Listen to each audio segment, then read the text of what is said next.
एक बार समर्थ साहब गुरुदत्त दास साहब को किसी केस के सिलसिले में एक लोग की तरफ से गवाही देने के लिए डिप्टी साहब के पास जाना पड़ा। समर्थ साहब हैदरगढ़ तहसील पहुंचने से पहले एक बाग में अपने आदमियों के साथ विश्राम करने के लिए रुके।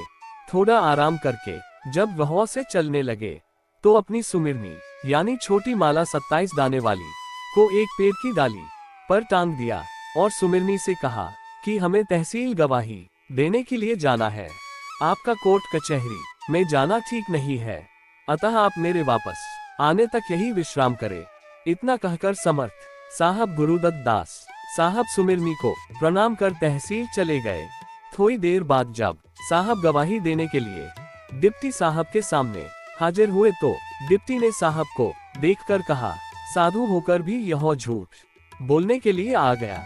ढोंगी कही का। समर्थ साहब तो हमेशा ही अजपा जाप में तल्लीन रहते थे।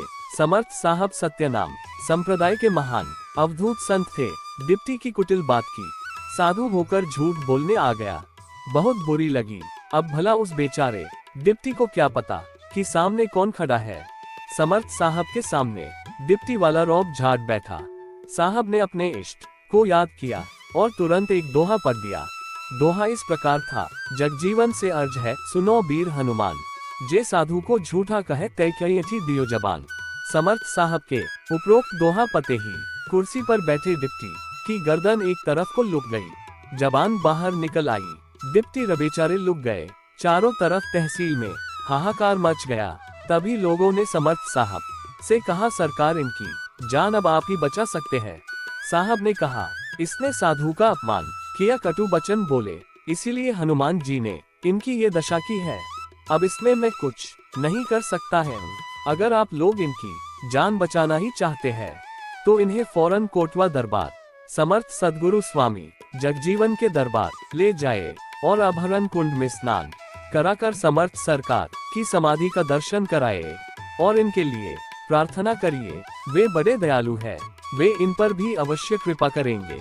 लोगों ने तुरंत डिप्टी साहब को अचेत अवस्थाओं में गाड़ी में रखा और जय जगजीवन जय सतनाम अधम उदाहरण कोटवा धाम कहते हुए कोटवा धाम गए और जैसा साहब गुरुदत्त दास साहब ने कहा था वैसा ही किया। तब जाकर बड़े बाबा की कृपा से डिप्टी साहब की जान बची।